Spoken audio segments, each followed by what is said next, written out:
Welcome aspirants.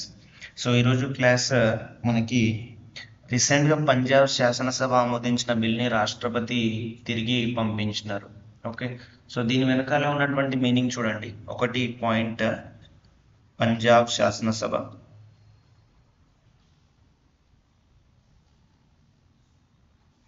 Punjab శాసనసభ ఒక బిల్ని pass చేసింది. పాస్ చేసి ఆ బిల్ని ప్రెసిడెంట్ ఆఫ్ ఇండియా దగ్గరికి వెళ్ళింది. సో ఆ బిల్ని ప్రెసిడెంట్ ఆఫ్ ఇండియా తిరిగి రిటర్న్ చేసినారు అనమాట. సో ఈ కాంటెక్స్ట్లో మీరు నేర్చుకోవాల్సింది ఏంటి అని అంటే, రాష్ట్ర అసెంబ్లీ ఒక బిల్ని ఎట్లా పాస్ చేస్తుంది, వివిధ దశలు. సో వీటిని మీరు విపులంగా నేర్చుకోవాలి క్లియర్గా. సో బిల్ని సభలో ఏ విధంగా ప్రవేశపెడతారు, తర్వాత లెజిస్లేటివ్ అసెంబ్లీ, లెజిస్లేటివ్ కౌన్సిల్ ఒకవేళ ఉంటే కౌన్సిల్. సో పంజాబ్లో కౌన్సిల్ లేదు, కౌన్సిల్ కేవలం 6 రాష్ట్రాల్లో ఉంది. 6 రాష్ట్రాలు నోట్ చేసుకోవాలి ఇక్కడ. సో లెజిస్లేటివ్ అసెంబ్లీలో పాస్ అయిన తర్వాత గవర్నర్కి పంపిస్తారు. ఆర్టికల్ 200 ప్రకారం గవర్నర్కి అధికారం ఉంటుంది. అతను సైన్ చేయాలి. సైన్ చేసి సైన్ చేసిన వెంటనే అది చట్టంగా మారిపోతుంది. లేదా ఆర్టికల్ 201 ప్రకారము అతను ప్రెసిడెంట్ ఆఫ్ ఇండియాకి బిల్ని రిజర్వ్ చేయాలి. సో ఎటువంటి బిల్లులు అంటే, కొన్ని ప్రత్యేక కేటగిరీస్కి సంబంధించిన బిల్లు, అంటే సమాఖ్య వ్యవస్థకి సంబంధించిన బిల్లులు కావచ్చు, రాష్ట్ర హైకోర్టు యొక్క అధికారానికి సంబంధించిన బిల్లులు కావచ్చు. సో ప్రెసిడెంట్ ఆఫ్ ఇండియాకి బిల్ని రిజర్వ్ చేస్తారు. ఓకే, రాష్ట్రాల గవర్నర్లు. సో రాష్ట్రాల గవర్నర్లు రిజర్వ్ చేసిన తర్వాత ప్రెసిడెంట్ వాటిని కన్సిడర్ చేసి ఆ బిల్ మీద సంతకం చేయటమా లేదా రిటర్న్ చేయటమా అనేది జరుగుతుంది. అండ్ విత్ హోల్డ్ చేయడం కూడా జరుగుతుంది. సో ఇక్కడ ఏం జరిగింది, పంజాబ్ శాసనసభ ఆమోదించిన బిల్లుని రాష్ట్రపతి దగ్గరికి పంపించినారు. రాష్ట్రపతి దాన్ని రిటర్న్ చేసినారు. సో ఆ బిల్ ఏంటి, దానికి సంబంధించిన డీటెయిల్స్ చూసే ముందు ఒకసారి పంజాబ్ ఎక్కడుంది ఒకసారి చూడండి. Okay, so this is the Punjab. ఇక్కడ మనకి పంజాబ్ అనేది ఉంది. సో కామన్గా బిల్లుకు సంబంధించిన విషయంలో రాష్ట్రాలకి మరియు కేంద్రానికి మధ్యన అధికారాల విభజన అనేది 7వ షెడ్యూల్లో జరిగింది. దాంట్లో కేంద్ర జాబితాని మరియు రాష్ట్ర జాబితాని, అదేవిధంగా ఉమ్మడి జాబితా అని చెప్పి డివైడ్ చేసినారు. అంటే ఈ రాష్ట్ర జాబితాలో ఉండేటువంటి అంశాల మీద ఈ రాష్ట్రాలు చట్టాలు తయారు చేసుకోవాలి. కేంద్ర జాబితాలో ఉండేటువంటి అంశాల మీద పూర్తి భారతదేశానికి సంబంధించి పార్లమెంట్ చట్టాలను తయారు చేస్తుంది. ఉమ్మడి జాబితాకు సంబంధించిన అంశాల మీద పార్లమెంట్ చట్టాలు తయారు చేస్తుంది, యాజ్ వెల్ యాజ్ రాష్ట్ర శాసనసభలు కూడా చట్టాలు తయారు చేసుకోవచ్చు. ఉదాహరణకి మనం ఉమ్మడి జాబితా నుంచి ఎడ్యుకేషన్ అనేటువంటి ఒక సబ్జెక్ట్ని తీసుకుంటే, సో మీరు అబ్జర్వ్ చేస్తారు ఎన్సిఆర్టి, తర్వాత ఎస్సిఈఆర్టి అని చెప్పేసి. ఓకే, సో ఎందుకనంటే ఇది ఎడ్యుకేషన్ అనేది ఉమ్మడి జాబితాలో ఉన్న సబ్జెక్ట్ కాబట్టి కేంద్రము ఎన్సిఆర్టి సిలబస్ ప్రకారము రెగ్యులేట్ చేస్తుంది ఎడ్యుకేషన్ని. రాష్ట్రాలు స్టేట్ ఓన్ సిలబస్ అయినటువంటి ఎస్సిఆర్టి సిలబస్ ద్వారా రెగ్యులేట్ చేస్తున్నారు ఎడ్యుకేషన్. సో ఆ ఏరియాని కూడా నేర్చుకోవాలి. సో ఈ కాంటెక్స్ట్లో మనము పంజాబ్ శాసనసభ ఆమోదించిన బిల్ని ప్రెసిడెంట్ ఆఫ్ ఇండియా వెనక్కి పంపించిన సందర్భంలో కొంచెం డీటెయిల్స్ని దీని ప్రకారం చూద్దాం. సో ఆ బిల్ దేనికి సంబంధించింది మరియు అది ఎందుకు రిటర్న్ చేయబడింది అని చెప్పేసి చూద్దాం. అయితే మీకు తెలుసు, మనకి స్టేట్ యూనివర్సిటీస్ ఉంటవి అండ్ సెంట్రల్ యూనివర్సిటీస్ ఉంటవి. Central universities and state universities. So ఇప్పుడు స్టేట్ యూనివర్సిటీస్కి హెడ్గా లేకపోతే ఛాన్సలర్గా గవర్నర్ ఉంటారు. హెడ్గా లేదా ఛాన్సలర్ అని అంటాం, గవర్నర్స్ ఉంటారు. అండ్ ఈ గవర్నర్స్ ప్రతి ఒక్క యూనివర్సిటీకి వీసీ, వైస్ ఛాన్సలర్స్ని అపాయింట్ చేస్తారు. సో వీసీ డైరెక్ట్ యూనివర్సిటీ యొక్క పరిపాలన చూస్తే, సో గవర్నర్ ఏం చేస్తారు, యాజ్ ఎ ఛాన్సలర్గా అతను దీనికి సెరిమోనియల్ హెడ్గా ఉంటారు. సో ఇప్పుడు ఈ పంజాబ్ రాష్ట్ర ప్రభుత్వం తయారు చేసిన బిల్ ఏంటి అని అంటే, అది ఈ యూనివర్సిటీలకి గవర్నర్ స్థానంలో చీఫ్ మినిస్టర్ని ఛాన్సలర్గా పెట్టడానికి తీసుకొచ్చినటువంటి బిల్. సో దీనికి గవర్నర్ ఏం చేసినారు, రాష్ట్రపతికి ఈ బిల్ని ప్రతిపాదించినాడు, రాష్ట్రపతి ఈ బిల్ని వెనక్కి పంపించినాడు. సో ఇంకా మీరు డీటెయిల్డ్గా దీంట్లో నేర్చుకోవాల్సింది ఏమీ లేదు గ్రూప్ 2 పాయింట్ ఆఫ్ వ్యూలో. ఒకవేళ గ్రూప్ 1 పాయింట్ ఆఫ్ వ్యూలో అంటే ఎందుకు గవర్నర్ని తీసేయాలనుకుంటున్నారు, ఎందుకు చీఫ్ మినిస్టర్ని పెట్టాలి అనుకుంటున్నారు అనేది కొంచెం డిబేటబుల్ క్వశ్చన్ కాబట్టి అట్లా ప్రిపేర్ అవ్వచ్చు. But for the group 2 so చాలా రాష్ట్రాల్లో ఇప్పుడు ఇది జరుగుతుందన్నమాట. ఈ అటెంప్ట్ గవర్నర్ని తీసేసి, గతంలో కేరళలో కూడా జరిగింది. సో గవర్నర్ని తీసేసి గవర్నర్ స్థానంలో చీఫ్ మినిస్టర్ని ఛాన్సలర్గా పెట్టాలి అని చెప్పేసి బిల్లులు తీసుకొస్తున్నారు అనమాట. సో ఆ బిల్లులని అడ్డుకుంటున్నారు. సపోజ్ ఇప్పుడు గవర్నర్ ఆమోదం తెలిపితే అది చట్టం అవుతుంది. సో ఇతను ఆమోదం తెలపకుండా ప్రెసిడెంట్కి పంపిస్తున్నాడు. సో ప్రెసిడెంట్ కూడా ఆమోదిస్తాడా ఆమోదించడా అనేది, so that's a little bit political question.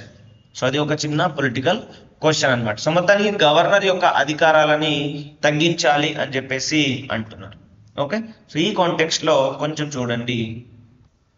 So మనం ఇంతకుముందు చెప్పుకున్నట్టుగా గవర్నర్కి ఎటువంటి అధికారాలు ఉంటాయి ఒక బిల్ మీద అని అంటే, రాష్ట్ర అసెంబ్లీలో పాస్ అయిన తర్వాత సో ఎవరో ఒక సభ్యుడు బిల్లును ప్రవేశపెడితే బిల్లు యొక్క ప్రవేశం ఉంటుంది, ప్రవేశం తర్వాత చర్చ ఉంటుంది, చర్చ తర్వాత బిల్ యొక్క ఆమోదం ఉంటుంది సభలో. సభలో ఆమోదం పొందిన తర్వాత అది గవర్నర్ దగ్గరికి వెళ్తుంది. సో మరి గవర్నర్కి ఎటువంటి అధికారాలు ఉంటాయి ఒక బిల్కి సంబంధించి అంటే, మనకి ఆర్టికల్ 200 ప్రకారము గవర్నర్కి ఉన్నటువంటి అధికారాలు 4. ఆర్టికల్ 200 ప్రకారము గవర్నర్కి ఉన్నటువంటి అధికారాలు 4. 1, ఆ బిల్ మీద ఆమోదం తెలుపవచ్చు, అది చట్టంగా మారుతుంది. 2, బిల్ మీద ఆమోదం నిలిపివేయవచ్చు, అది చట్టంగా మారదు. బిల్ని తిరిగి అసెంబ్లీకి పునఃపరిశీలన కోసం పంపవచ్చు, సో చట్టంగా మారే అవకాశం ఉంటుంది. తర్వాత 4వది, బిల్ని రాష్ట్రపతికి పంపించవచ్చు. ఓకే, సో ఇట్లా 4 అధికారాలు ఉంటాయి ఆర్టికల్ 200 ప్రకారం. సో ఇప్పుడు చూడండి 4వ సందర్భం మనకి క్వశ్చన్ కాబట్టి, ఇక్కడ ప్రెసిడెంట్కి ఉన్నటువంటి అధికారాలు ఆర్టికల్ 201 ప్రకారం. సో ప్రెసిడెంట్ ఏం చేయాలి అటువంటి బిల్కి?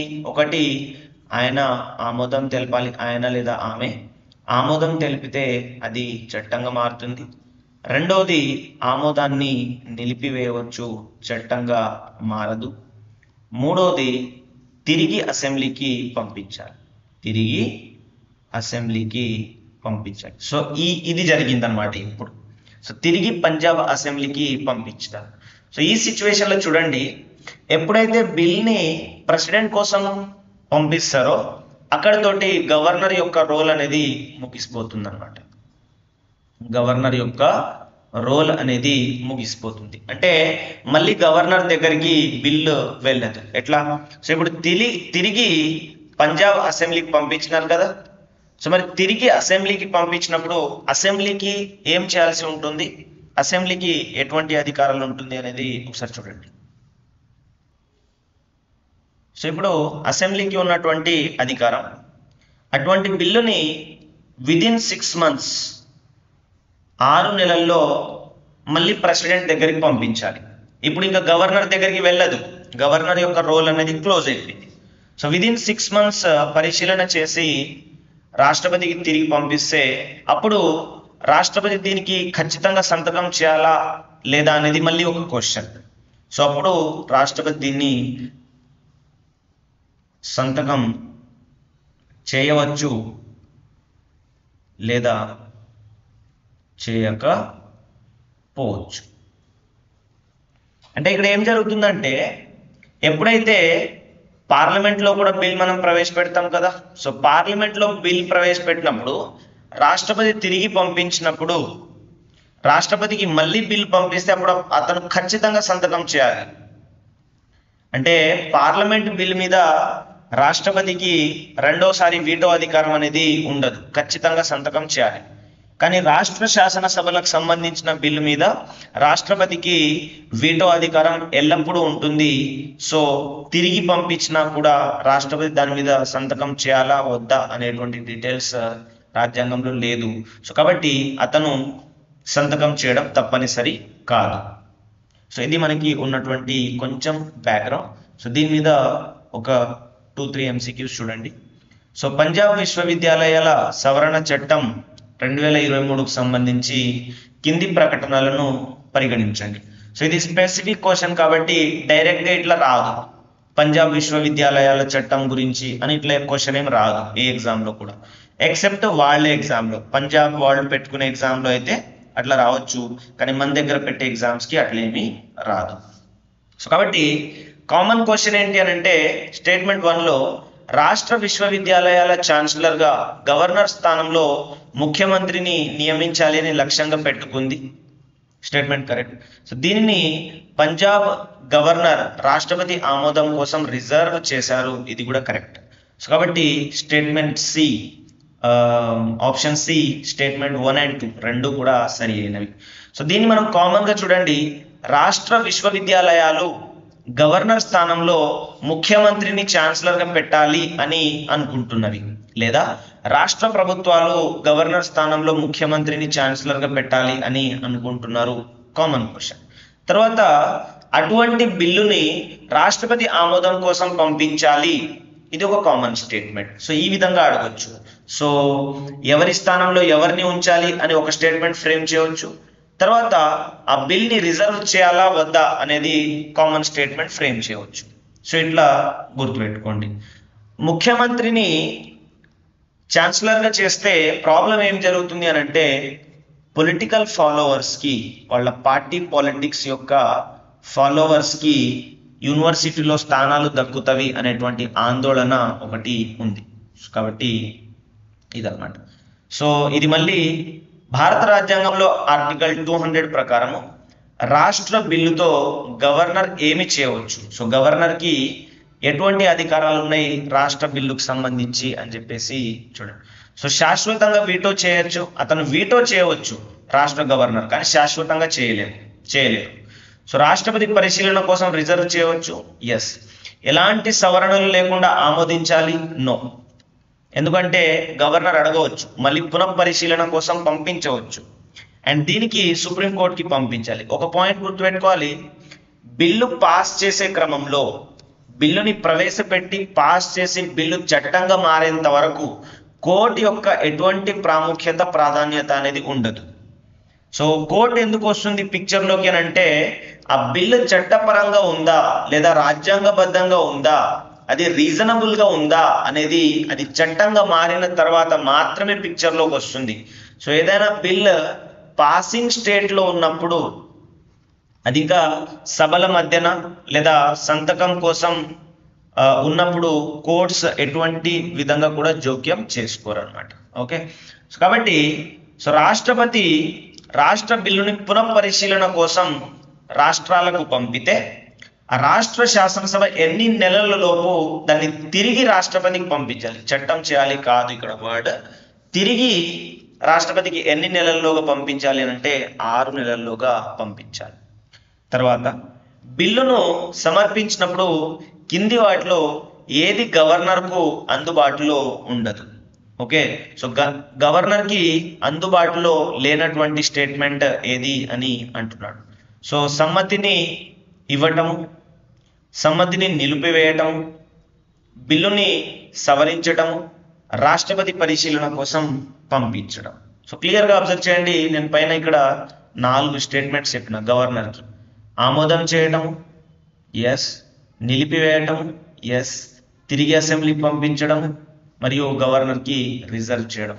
సో అతనికి లేనిది ఏంటి అని అంటే సమ్మతిని ఇవ్వటం ఉంది, సమ్మతిని నిలిపివేయటం కూడా ఉంది, రాష్ట్రపతి పరిశీలన కోసం పంపించడం, బిల్లుని సవరించడం ఇతనికి అధికారం ఉండదు.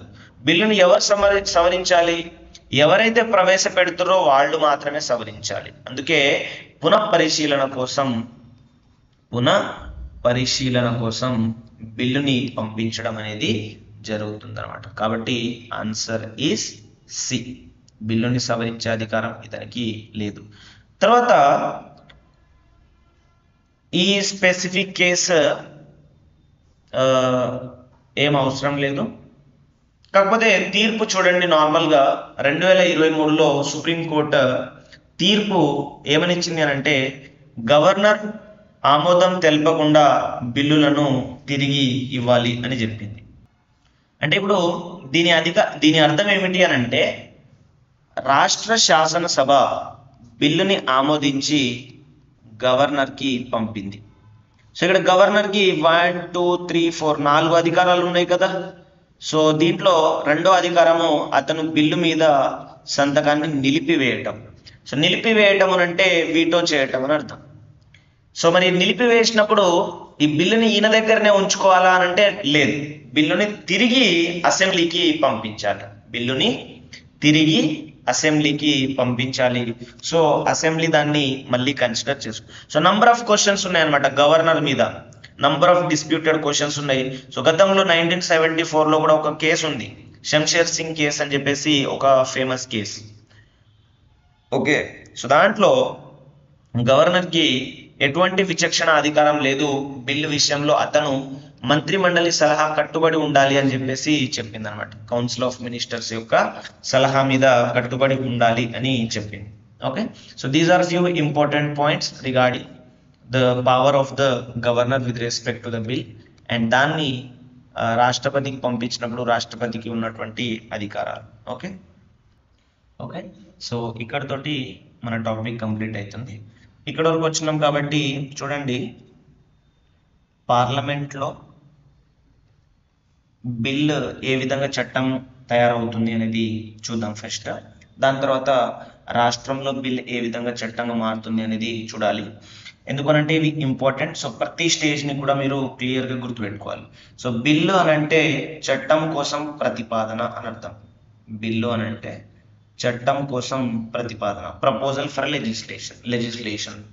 సో వన్స్ ఆ ప్రపోజల్ యాక్సెప్ట్ అయితే అది చట్టంగా మారుతుంది అనమాట. సో దీంట్లో స్టేజెస్, ఫస్ట్ బిల్ యొక్క ముసాయిదా అంటే రచన అన్నమాట, దాన్ని రాస్తారు, బిల్లుని రాస్తారు.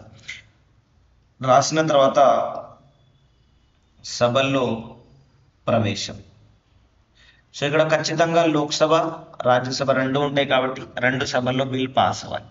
సో దాంట్లో మొదటి రీడింగ్, రెండో రీడింగ్, మూడో రీడింగ్ కూడా ఉంటుంది, అది కూడా మీరు క్లియర్గా చూసుకోవాలి. దాని తర్వాత రెండు సభల్లో కూడా సిమిలర్ స్టేజెస్ ఉంటాయి, ఇది ఒక పాయింట్కి నోట్ చేయాలి. రెండు సభల్లో కూడా సిమిలర్ స్టేజెస్ ఉంటాయి.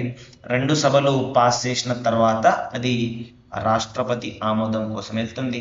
అప్పుడు రాష్ట్రపతి 1, 2, 3 3 అధికారాలు ఉంటాయి ఆయనకి.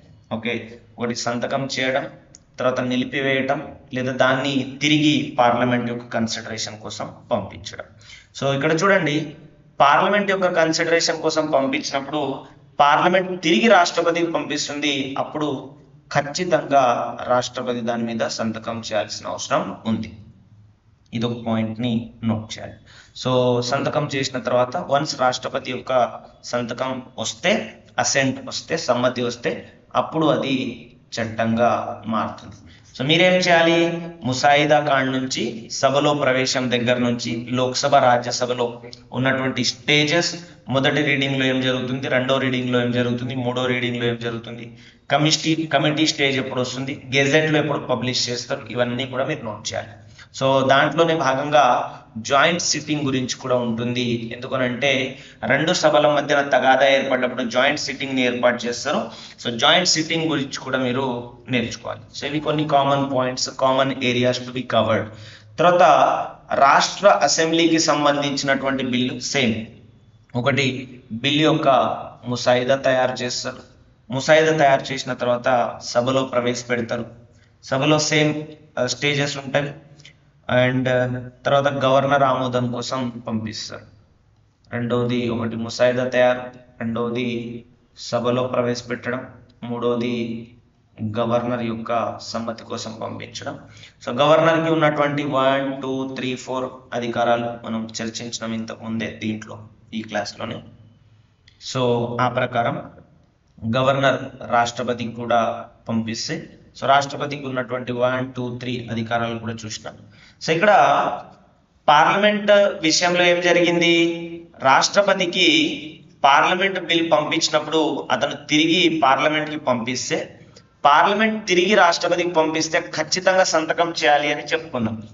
కానీ బిల్లు పార్లమెంట్ రాష్ట్రపతికి పంపించినప్పుడు రాష్ట్రపతి దాన్ని రాష్ట్రానికి పంపిస్తే, రాష్ట్రం మళ్ళీ తిరిగి రాష్ట్రపతికి పంపిస్తే అప్పుడు అతను ఖచ్చితంగా సంతకం అటువంటి అవసరం లేదని గుర్తుపెట్టుకోవాలి, కన్ఫ్యూజ్ అవ్వద్దు. ఓకే, సో బిల్లుని ప్రెసిడెంట్ తిరిగి రాష్ట్రానికి పంపించినప్పుడు, రాష్ట్రం తిరిగి ప్రెసిడెంట్కి పంపించినప్పుడు అప్పుడు ఖచ్చితంగా అతను సంతకం చేయాల్సినటువంటి అవసరం లేదు. సో ఇంకో పాయింట్ నోట్ చేయాలి, జాయింట్ సిట్టింగ్ అనేటువంటి కాన్సెప్ట్ పార్లమెంట్లో కనిపిస్తుంది, మనకి రాష్ట్రాల శాసనసభల్లో కనిపించదు. ఎందుకనంటే ఇక్కడ చాలా శాసనసభల్లో ఏక సభ్య సంస్థ అంటే ఒకటే సభ ఉంటుంది, లెజిస్లేటివ్ అసెంబ్లీ. కేవలం 6 రాష్ట్రాల్లో మాత్రమే లెజిస్లేటివ్ కౌన్సిల్స్ ఉంది, అది కూడా నోట్ చేయాలి. ఏ రాష్ట్రాల్లో ఉంది అని చెప్పేసి దానికి సంబంధించిన డీటెయిల్స్ కూడా నోట్ చేయాలి. సో ఒకవేళ ఉన్నా కూడా ఈ లెజిస్లేటివ్ కౌన్సిల్ 1 month + 3 months మొత్తం 4 months మాత్రం డిలే చేయగలుగుతుంది ఆ బిల్లుని. ఆ తర్వాత లెజిస్లేటివ్ అసెంబ్లీ గెలుస్తుంది. సో ఈ సందర్భం ఏంటో కూడా మీరు క్లియర్గా నేర్చుకోవాలి. సో ఈ విధంగా రాష్ట్రానికి సంబంధించినటువంటి ఇక్కడ చూడండి, రాష్ట్ర గవర్నర్ సంతకం చేయగానే అది చట్టం అయిపోతుంది. సో రాష్ట్రపతికి రిజర్వ్ చేసేది ఎప్పుడు అని అంటే కొన్ని ప్రత్యేకమైనటువంటి బిల్లుల విషయంలో మాత్రమే, అంతేగాని ప్రతి విషయంలో ప్రతి అంశంలో రాష్ట్రపతికి బిల్లుని రిజర్వ్ చేయరు. ఇది ఒక పాయింట్ కూడా గుర్తుపెట్టుకోవాలి. సో దీనికి సంబంధించి మీరు నోట్ చేయాల్సిన కొన్ని ఆర్టికల్స్ కూడా చెప్తున్నాను చూడండి. దీంట్లో ముఖ్యంగా గుర్తుపెట్టుకోవాల్సిన ఆర్టికల్ 107, మనం ముసాయిదా తయారు అని అంటాం కదా. సో ముసాయిదా తయారు అన్న తర్వాత బిల్లుని ప్రవేశపెట్టడం. సో ఇవి పార్లమెంట్కి సంబంధించి అనగా పార్ట్ 5లో ఉంటుంది. ఓకే, సో పార్లమెంట్కి సంబంధించి ఆర్టికల్ 107 బిల్లుని ప్రవేశపెట్టడం. సో ఇదంతా ఇంపార్టెంట్ ఏమి కాదు. తర్వాత 108 కొన్ని సందర్భాలలో సభల యొక్క ఉమ్మడి సమావేశం అనగా జాయింట్ సిట్టింగ్.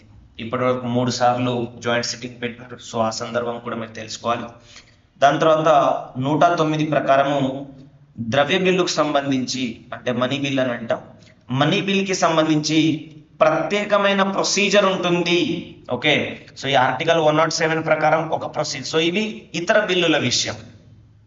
సో ద్రవ్య బిల్లుకు సంబంధించి ప్రత్యేక ప్రొసీజర్ ఉంటుంది, అంటే ప్రత్యేక ప్రక్రియ ఉంటుంది అనమాట. సభలో ఎట్లా పాస్ కావాలి అనే ప్రత్యేకమైనటువంటి విధానం ఉంటుంది.